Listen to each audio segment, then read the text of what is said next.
Vamos fazer algumas complementações só sobre a questão da depressão. Bom, primeiro ponto que eu queria trazer para vocês é que, como eu disse, existem dois núcleos muito claros, né? Tem um núcleo patológico, é um núcleo melancólico, né? Como eu expliquei para vocês, ele tem raiz nessa relação primitiva aí, e a forma como a criança se organiza em relação a essa figura materna. Ele é um núcleo esquizoide, é um núcleo narcísico, no sentido de que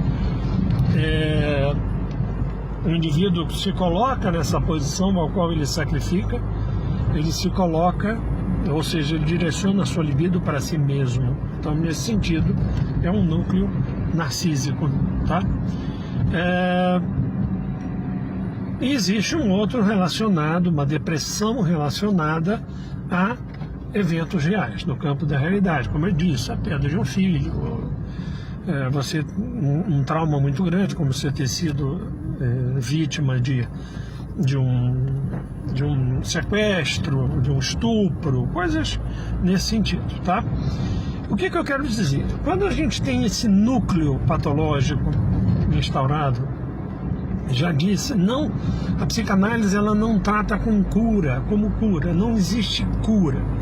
O que você consegue, porque ninguém consegue apagar a história do indivíduo. Quando muito, você consegue um ego que se estrutura, se toma consciência de si, vamos dizer assim, opta por uma nova estruturação e se reorganiza diante daquilo. Mas lembrando que o núcleo patológico está lá.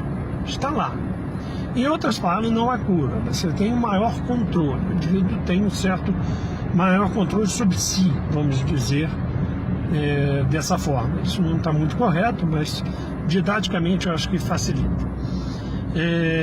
Então, o indivíduo toma um pouco mais posse da sua vida e, nesse sentido, ele vai se reorganizando.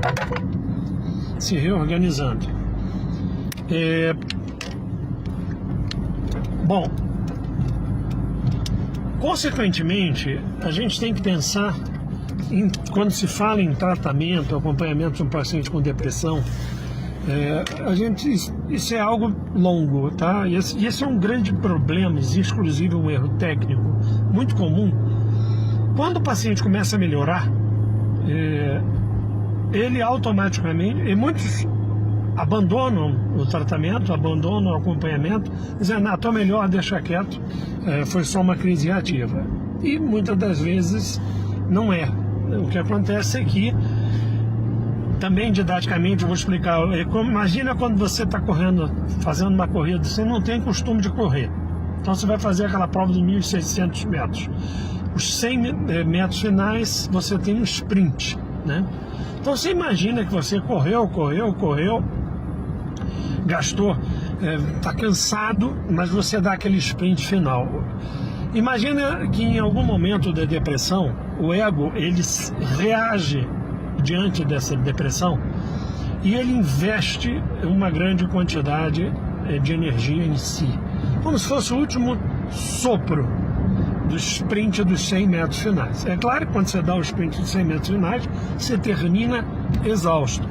Então, o que acontece? O indivíduo sai de um quadro de depressão e vai para um quadro que a gente chama de mania, onde ele tem um excesso de energia. Então você vê claramente que da noite para o dia, aquele cara que estava completamente depressivo, ele de repente parece estar muito bem, ao contrário, extremamente confiante.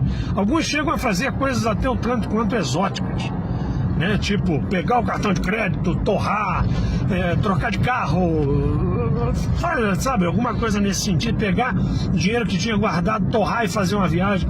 Aí você diz, nossa, mas ele está muito melhor, ele reagiu à depressão. E isto não é verdade.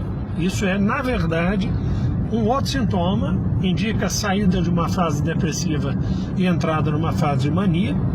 Por outro lado, como eu disse, como um sprint, o indivíduo acelera, ele gasta uma energia violenta dentro desse processo.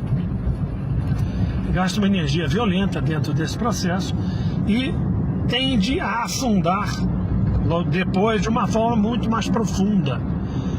Há um erro técnico comum aqui entre analistas, psicólogos e psiquiatras, achando que o paciente está muito bem e esquecem que esses pacientes fazem em ciclos.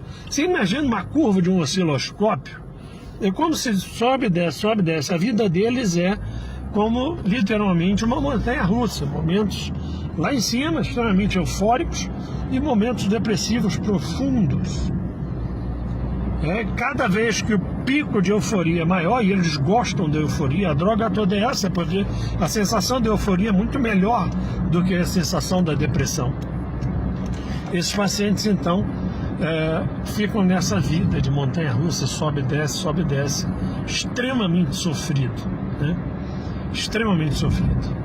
Então há necessidade de um acompanhamento prolongado e entendimento de que o núcleo está presente, há um núcleo patológico que deve ser interpretado, acolhido por um analista que saiba o que está fazendo. Alguns gostam, deixa eu tomar a minha medicação e não falemos mais nisso.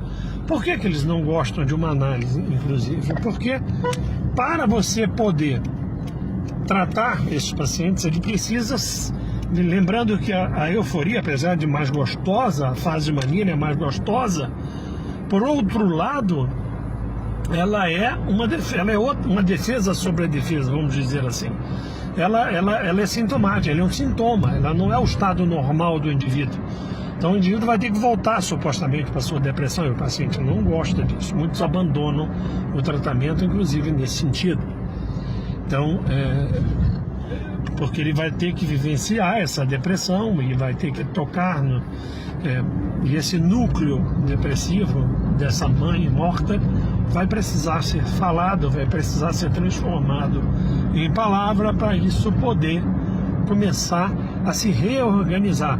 Curar? Apagar? Não. Se reorganizar. Tá? Acho que ainda vou fazer um outro videozinho no segundo momento.